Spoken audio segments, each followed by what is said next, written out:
बिस्मिल्लाहिर्रहमानिर्रहीम। अस्सलामुअलैकुम नाज़रीन कराम, नई वीडियो में आपको खुश आमदीद कहते हैं। इसराइल की जानिब से फ़लस्तीन पर जुल्म और जबर का सिलसिला जारी है। उर्दन और मिस्र की जानिब से रमज़ान के दौरान किबला अव्वल में मुसलमानों के दाखिले पर पाबंदी की पुरजोर मज़म्मत की गई है। मिस्र की जानिब से फ़लस्तीनी इलाकों में जारी हालिया मज़ालिम और फ़लस्तीनियों के कत्ले आम पर सख्त रद्द अमल दिया गया है, जबकि एमनेस्टी इंटरनेशनल ने एक रिपोर्ट जारी की है जिसमें इसराइल का मकरूह चेहरा सब पर बेनकाब किया है। आज की वीडियो में हम इन्हीं खबरों पर तफसीली बात करेंगे। ताहम वीडियो की तफसील में जाने से पहले चैनल पर नए आने वाले दोस्तों से गुजारिश है कि हमारे चैनल को सब्सक्राइब कर लें, बेल आइकन पर क्लिक कर लें, ऑल नोटिफिकेशंस को ऑन कर लें ताकि हमारी नई आने वाली वीडियोस आपको बर वक्त मिल सकें। नाज़रीन कराम, उर्दन के फरमारवा शाह अब्दुल्ला दोम ने रमज़ान के बाबरकत महीने के आगाज़ के साथ ही इसराइल पर जोर दिया है कि वो फ़लस्तीनी नमाजियों और रोज़ेदारों की किबला अव्वल में आमदोरफ्त को आज़ादाना बनाने के लिए इक़दामात करे और फ़लस्तीनी नमाजियों के रास्ते में खड़ी की गई रुकावटें हटाए। उर्दन के बादशाह ने एक जामे सुकून तलाश करने की अहमियत पर जोर दिया जो फ़लस्तीनी इलाकों में किसी किस्म की कशीदगी को रोक सके। उन्होंने इसराइल पर जोर दिया कि वह ऐसे इक़दामात से गुरेज करे जो तशद्दुद और तनाज़ात को हवा देने और अमन के हुसूल के इम्कानात को नुकसान पहुँचाने का बायस बन सकते हैं। दूसरी तरफ मिस्र ने भी फ़लस्तीनी इलाकों में कशीदगी को रोकने का मुतालबा किया है। मिस्र की वजारत खारजा ने एक बयान में फ़लस्तीनी इलाकों में रमज़ान के मुक़द्दस महीने और ईसाई और यहूदी त्योहारों के दौरान जारी कशीदगी को रोकने का मुतालबा किया है। उन्होंने मस्जिद अक्सा में इसराइली आबादकारों की मुसलसल दरअंदाजी की भी मज़म्मत की है।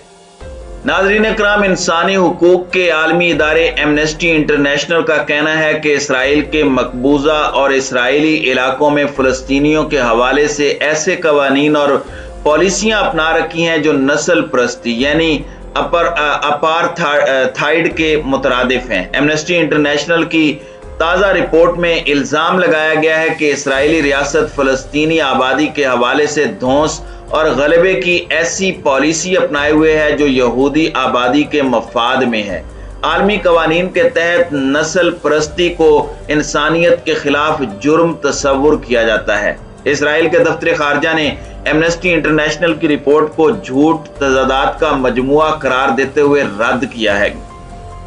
इसराइली दफ्तर खारजा के तर्जुमान ने कहा है कि बेबुनियाद इल्ज़ामात ऐसे इदारे की जानिब से आयद किए गए हैं जिसकी इसराइल से नफरत सब पर वाज़े है। इसराइली तर्जुमान ने कहा, यह रिपोर्ट इसराइली रियासत के क़याम के हक को तस्लीम नहीं करती और इस रिपोर्ट में जिस जुबान का इस्तेमाल किया गया है उसका वाज़े मकसद इसराइल को बदनाम करना और यहूद मुखालिफ जज्बात को उभारना है। नाज़रीन कराम, अपार्थाइड से मुराद नस्ली इम्तियाज की ऐसी पॉलिसी है जिसे रियासत की हिमायत हो। जनूबी अफ्रीका में सफ़ेद फार्म अक़लियत ने नस्ली इम्तियाज की पॉलिसी को अपनाए रखा था जो 1948 से 1991 तक जारी रही। नाज़रीन कराम, इस वक्त बैतुल मक़दस पर इसराइल का कब्जा है। इसराइली फौज वहां पर तैनात है और फ़लस्तीनियों को वहां पर रमज़ान के इस मुक़द्दस महीने में जाने की इजाज़त नहीं है, बल्कि तरह तरह की पाबंदियां लगाकर और जानबूझकर रुकावटें खड़ी करके फ़लस्तीनियों को बैतुल मक़दस और मस्जिद अक्सा में जाने से रोका जाता है। यही वजह है कि उर्दन और मिस्र की जानिब से इसराइल के इन नाजायज़ कामों की तरदीद की गई है और हौसला शिकनी की गई है। इसराइल की कुल 94 लाख आबादी में 20% आबादी अरबों पर मुश्तमिल है। इसके अलावा 24 लाख फ़लस्तीनी गरब उर्दन और मशरकी यरूशलेम में बसते हैं जिस पर इसराइल ने 1967 की जंग में कब्जा कर लिया था। इसके अलावा 19 लाख फ़लस्तीनी गजा की पट्टी में रहते हैं जहां से इसराइल 2005 से निकल गया था। अक़वाम मुत्तहिदा अब भी गजा की पट्टी को मकबूजा इलाका तस्वुर करता है। फ़लस्तीनियों की बड़ी तादाद गरब उर्दन के इलाके में रिहाइश पजीर है जहां का इंतज़ाम फ़लस्तीनी अथॉरिटी के पास है, जबकि गजा का इंतज़ाम अस्करियत पसंद तंजीम हमास के पास है। غرب اردن اور مشرقی یروشلم میں قائم کی جانے والی 140 بستیوں میں 6 لاکھ یہودی بستے ہیں۔ عالمی برادری کی اکثریت ان یہودی بستیوں کو غیر قانونی تصور کرتی ہے۔ اسرائیل عالمی برادری کی رائے کو تسلیم نہیں کرتا۔ سرکاری طور پر تمام اسرائیلی شہریوں کو مذہب و نسل کے امتیاز کے بغیر برابر کا شہری تصور کیا جاتا ہے، لیکن ایمنسٹی انٹرنیشنل کی رپورٹ کے مطابق اسرائیل فلسطینیوں کے ساتھ کم تر غیر یہودی نسل کے طور پر برتاؤ کرتا ہے۔ ایمنسٹی انٹرنیشنل کی رپورٹ کے مطابق اسرائیل قوانین، پالیسیوں اور ضوابط کے ذریعے نسلی علیحدگی کی ایک ایسی مربوط پالیسی پر عمل پیرا ہے جس کا مقصد فلسطینیوں کو اسرائیل اور مقبوضہ فلسطینی علاقوں میں برابری کے حقوق سے محروم رکھنا ہے۔ اس کا مقصد فلسطینی لوگوں کو دبانا اور ان پر غلبہ حاصل کرنا ہے۔ ایمنسٹی انٹرنیشنل کی رپورٹ میں کہا گیا ہے کہ اسرائیل نے ایک ایسا قانونی ڈھانچہ تیار کر رکھا ہے جو ایسے فلسطینی مہاجرین کی راہ میں رکاوٹ ہے جو اسرائیل کے باہر بستے ہیں اور واپس آنا چاہتے ہیں۔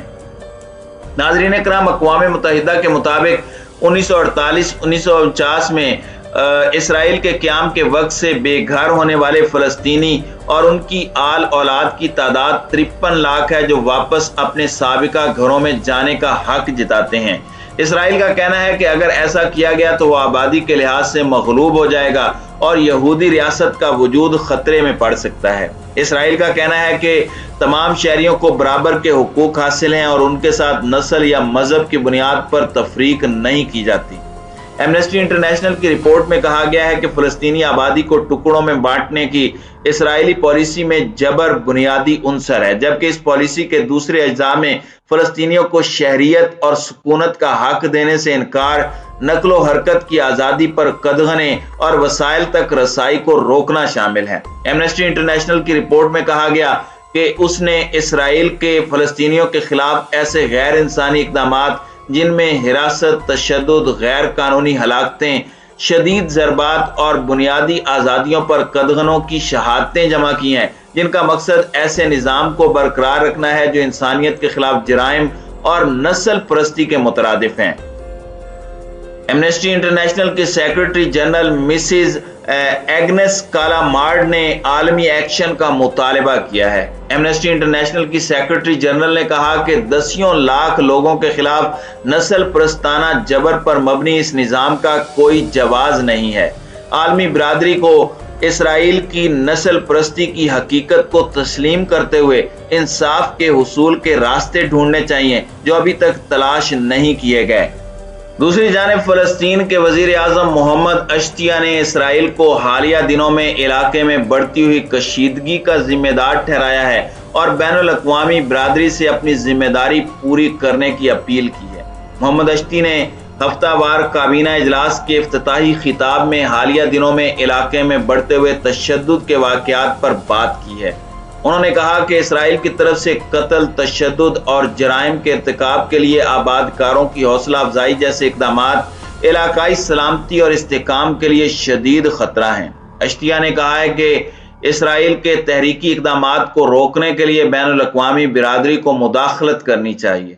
انہوں نے کہا ہے کہ اسرائیل فلسطینیوں کو ہلاک کرنے کے لیے فلسطینی ایک ٹائم بم ہے کی اصطلاح استعمال کر رہا ہے اور اس نوعیت کے بیانات ایک خطرناک کشیدگی کا اشارہ دے رہے ہیں۔ اسرائیل کے مطابق اپنی زمین اور مال ملک کی حفاظت کرنے والا ہر فلسطینی ایک ٹائم بم ہے جسے ہلاک کرنا ضروری ہے۔ یہ طرز فکر نہایت خطرناک ہے۔ وزیر اعظم محمد اشتیہ نے کہا کہ علاقے میں کشیدگی میں اضافے کے نتیجے میں پیدا ہونے والے سنجیدہ نتائج کا ذمہ دار اسرائیل ہے۔ واضح رہے کہ ماہ رمضان میں مقبوضہ دریائے اردن کے مغربی کنارے اور مشرقی القدس میں تناؤ کے بے قابو ہونے کا خطرہ محسوس کیا جا رہا ہے۔